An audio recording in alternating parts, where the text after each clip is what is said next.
নাগরিকদের অপরাধীর মতো অসম্মানের সাথে ফেরত পাঠানো কোনোভাবেই গ্রহণযোগ্য নয়। তাই নিজ দেশের নাগরিকদের নিয়ে ট্রাম্প প্রশাসনের পাঠানো বিমান দেশের মাটিতে অবতরণের অনুমতি দেননি কলম্বিয়ার প্রেসিডেন্ট গুস্তাভো পেট্রো। আর এতেই চটে গেলেন মার্কিন প্রেসিডেন্ট ডোনাল্ড ট্রাম্প।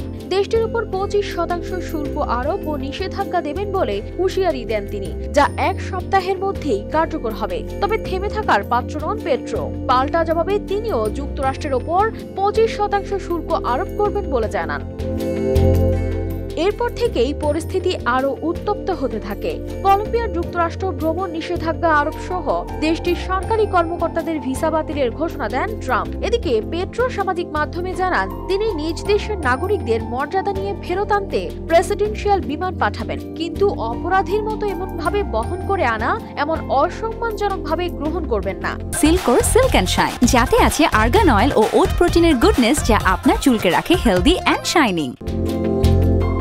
এদিকে কলম্বিয়া থেকে যুক্তরাষ্ট্রে যাওয়া পণ্যের উপর শুল্ক আরোপের হুমকি শুধু অভিবাসন ইস্যুকে সীমাবদ্ধ রাখেনি, এটি পরিণত হয়েছে এক বড় বাণিজ্য সংঘাতে।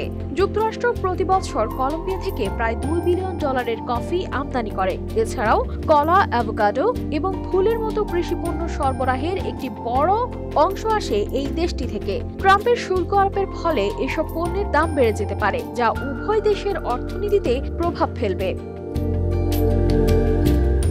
তবে পেট্রো বলছেন তার দেশ এসব হুমকিতে ভয় পায় না। সামাজিক মাধ্যমে তিনি জানিয়েছেন কলম্বিয়া শুধু একটি দেশ নয়, এটি সৌন্দর্য ও ঐতিহ্যের প্রতীক। তিনি ট্রাম্পের নীতির সমালোচনার পাশাপাশি দেশের নাগরিকদের জন্য মর্যাদাপূর্ণ ব্যবস্থা গ্রহণ করবেন বলে জানান। তবে বিশ্লেষকরা বলছেন এই দ্বন্দ্ব শুধু অভিবাসন বা বাণিজ্য নিয়ে নয়, বরং দুই দেশের রাজনৈতিক মতাদর্শের সংঘর্ষ। এছাড়া শুল্ক আরোপের ফলে কলম্বিয়ার অর্থনীতি ক্ষতিগ্রস্ত হতে পারে, আবার এটি যুক্তরাষ্ট্রের উপরও প্রভাব ফেলবে। কানিসমাত মাসিমো, RTV।